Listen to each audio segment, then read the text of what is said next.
Rabbit hole. Let's try again. Hello, hello, hello. Welcome back to Down the Rabbit Hole. My name is Breezy, and today we are going to be talking about the Whaley House in California. So, before I jump into that, hit that like button, raise that bell for notifications. Also, please subscribe. Also, give yourself a round of applause. I finally made it back to my desk. How long is this going to last? Hopefully a while, because I finally cleaned my room today. It was to the point where it was getting on my nerves, and I felt like if I don't do it now, I'm not going to have the motivation to do it at all. So, in between the stupid TikToks I did, I actually cleaned my room. Anyway, I want to talk to you today about the Whaley House, which is a Greek revival style residence in California, in Old Town San Diego, and it's currently maintained by the Historical Tours of America. And it's the oldest brick structure in Southern California. Now, the Whaley House was one of the home of Thomas Whaley and his family, and at various times it housed the Whaley General Store, San Diego's second county courthouse, and the first commercial theater in San Diego. The house has witnesses more history than any other building in the city. So let's talk about the history of this house, shall we? Thomas Whaley was born October 5th, 1823 in NYC, and the seventh child of 10, and he took over his father's successful business relations, then left in New York on January 1st, 1849, and he traveled to San Francisco during the California Gold Rush, where he engaged in business. He then went to San Diego in September 1851, 2 years later, and he went back to New York and married Anna Eloise Delaunay on August 14, 1853. Then together they returned to California, arriving in San Diego December 7, 1853. 53. Now, on August 22nd, 1857, the Whaleys moved into a new home now known as the Whaley House. So, Thomas and Anna Whaley would have 6 children: Francis Hinton, Thomas Whaley Jr., George Hay Ringgold, Violet Eloise, and Corinne Lillian. And Francis Hinton was named after a business partner. Thomas Whaley Jr. suffered from scarlet fever at 18 months and died January 29, 1858. After the death of baby Thomas, and the loss of fire by the store, Thomas and Anna moved to San Francisco, and in January 1859, the Whaleys returned and turned his affairs to the Old Town over to Frank Ames, a Wells Fargo agent. In the summer of 1868, Thomas invested his new capital stock in merchandise and is headed back to San Diego. Thomas fixed up the old Whaley house, and Anna and the rest of the family arrived back in San Diego December 12, 1868. Now, on January 5, 1882, Violet Eloise and Anna Amalia Whaley were both married in the old San Diego, and Violet married George T. Bertolacci, and Anna Amalia married her first cousin, John T. Whaley, because it was so common back then to marry your first cousin. Sadly, that's true. And they call Alabama and Kentucky the incest states. Really?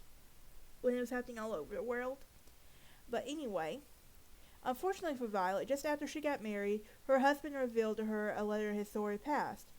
He was a con artist who married her in hopes of inheriting some of the Whaley family fortunes, and he vowed to prove his worthiness, but Mr. and Mrs. Whaley would try to sever all contacts.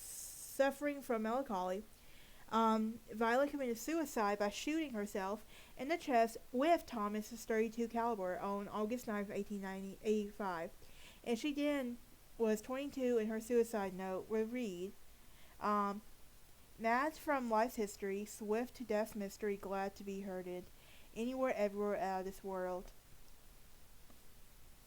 Now, the suicide note is a passage from The Bridge of Sighs, a poem by Thomas Hood. In this particular poem is also offered by Edgar Allan Poe as an example of painting with words. Now, Corinne Lillian was engaged at the time of her sister's death, but her fiance broke off the engagement due to the scandal it raised. These tragic events, Thomas Whaley built a single-frame home for his family on 933 Street in downtown San Diego, and the family moved into the new residence, leaving the Whaley house vacant for over 2 decades. So, What about the other children? Well, Francis would marry Susan E. Murray, Mendocino, um, Mont- Mendocino, California, on December 30th, 1868. And uh, on December 14, 1890, Thomas Whaley died due to an illness at the State Street address, and Anna Amalia died in Modesto, California. Now, meanwhile, the old Whaley house remained vacant and fell into disrepair. In the late 1909, Francis Whaley undertook the restoration of the house and turned the house into a tourist attraction, where he posted promoting it for historicity and entertained visitors with his guitar. Anna Whaley, Thomas's widow, Corinne Lillian, Francis, and George all lived in the old Whaley house in 1912. And on February 24th, 1913, Anna would die at 80 years old. A year later, Francis Whaley would die. George Whaley died January 5th, 1828, in San Diego. And Corinne Lillian Whaley continued residency in the house until her death in 1953. Now, after the history of success and deaths of the Whaley house remains well known as the haunted house, it is said that guests and staff from time to time will catch a glimpse of the ghost of the Whaley house member and who died in the house. Baby Thomas Jr., Violet, Anna, Francis, George, and Corinne Lillian. So, let's talk more about this Whaley house. We know that it's located in the Old Town neighborhood of San Diego. And the historic house is open as a museum May 25th, 1960.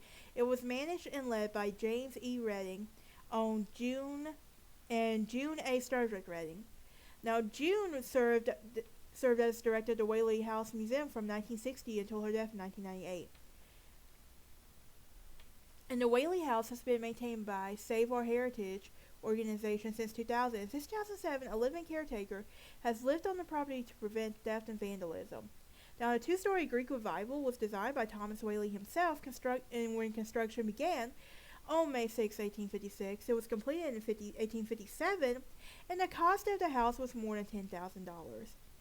It was made from bricks in the Whaley Brickyard on Condo Street.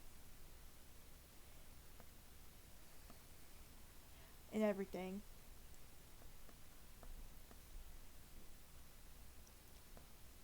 Let's talk about when it became a courthouse. Well, in 1868, an upstairs family bedroom was converted into a theater after Thomas Whaley rented the room to a Tanner troupe local traveling through San Diego, and for the troupe's opening night performance, a small room accommodated for a stage, a few benches, and an astonishing 150 guests. Although it was mostly standing room only, and ladies had been advised not to wear hoop skirts or petticoats that evening, the operator of the theater, Thomas Tanner, died 17 days after opening, and his troupe disbanded in the end of January 1869. And the Whaley House was served as the courthouse in 1869. For $65 a month, the county of San Diego leased a courtroom and 3 of the upstairs bedrooms. In another part of the Whaley House history was the Whaley and Crossraff General Store, which was part of it. So, in the 1860s and 1870s, the house became a focal point for the battle between Old Town residents and the residents of Newtown, from the dominance of San Diego. The San Diego government had been renting a portion of the Whaley House for its offices and records. Now, Whaley offered several times to sell the house to the county, but the offer was ignored and everything. Now, on May 17, 2022, the San Diego Superior Court, extended its venue to the Whaley House courtroom one day to recognize the significance for a one-room courthouse the late pioneer judges and then landlords did. Now, what about some of the supposed rumors on it? Now, shortly after the Whaley family moved in, they told the San Diego Union that they heard heavy footsteps when they believed the ghost to be James Yankee Jim Robinson, who had been hung earlier on the property for stealing a boat. Alright, that is it for this episode. I will see y'all next time. Y'all have a great day.